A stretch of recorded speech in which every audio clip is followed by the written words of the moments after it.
I remember playing Dissidia Final Fantasy for the first time and being amazed that a game that looked this good could be on a handheld.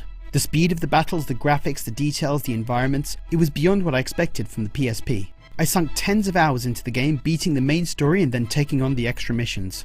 Dissidia Duodecim Final Fantasy arrived a couple of years later and built on the first game with more refined mechanics, a new story and more characters to play as.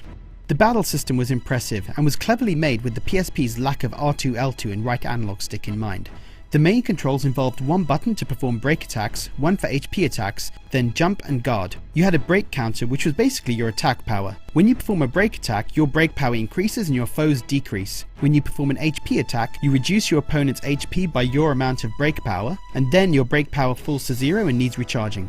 You can chip away at your enemy with HP attacks, or you can use your break attacks to charge your break counter and then go for the big HP attack to finish them in one hit.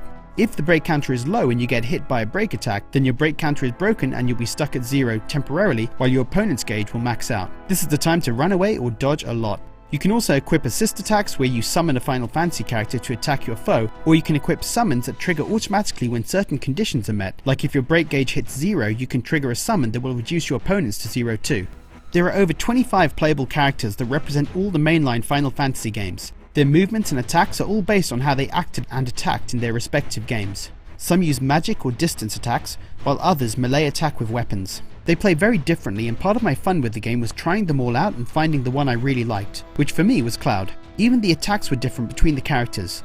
The game has a lot of verticality and attacking in mid-air, and understanding how each character will attack and whether they'll launch opponents up or down or horizontally is essential for you to be able to execute effective combos. If all I've described about the mechanics sounds complicated, well, it is. But you can get to grips with it pretty quickly. You can try and button mash your way through the game, but that'll only work for the early levels. The game does need time to really master it, but in my opinion it's worth it, because once you've got a good grip of the game, you'll have some amazing drawn out fights with a great sense of accomplishment when you win.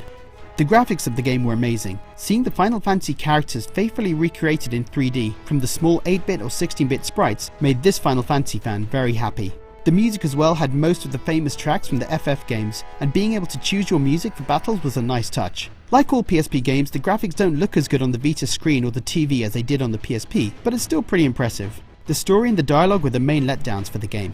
The plot involved an eternal battle between Cosmos and Chaos, the goddess of light and the god of dark. Cosmos and Chaos call on warriors to fight battles and tip the scales in their favour. Chaos had also created mannequins, doppelgangers of the Final Fantasy characters, so when you're playing the main game you'll face multiple mannequins, and at the end of each stage you'll face a real Final Fantasy character. The battle between Cosmos and Chaos has happened multiple times, and so the story of Dissidia Duodecim involves the 12th time the battles have raged on, and it's a prequel to the Dissidia story, which is the 13th battle. The dialogue was so over the top, with characters referring back to the events of their Final Fantasy game, and eventually realising what's important to them. The cutscenes looked really good on the PSP hardware, but I found them kind of boring and the story confusing. Fortunately, the gameplay was so good that I pretty much ignored the story after a while. As I mentioned, the levels had a lot of verticality to them. You can launch yourself high up and battle in mid-air. Some of the best stages to fight on were ones that had wide open spaces to fight and fly through the air. Before Dissidia was released, I remember the game's director saying that he wanted players to have battles like those in the CG movie Final Fantasy Advent Children, and from that perspective this game is a success. As I got better at the game and unlocked harder and harder enemies, I had so many epic battles. Dodging in mid-air and countering with a devastating attack felt so good, like I was a Final Fantasy hero pulling off those incredible moves.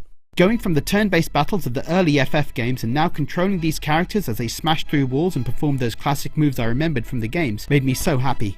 If you haven't played them, I recommend getting Dissidia Duodecim. It has the original game included with the refined mechanics of Duodecim, as well as the new story and characters. These games can keep you busy for hours with a complex and rewarding battle system that leads to some epic battles. Dissidia and Duodecim were both a homage to the history of Final Fantasy games, and in that they succeed. That's why Dissidia and Dissidia Duodecim are my retro recommendations.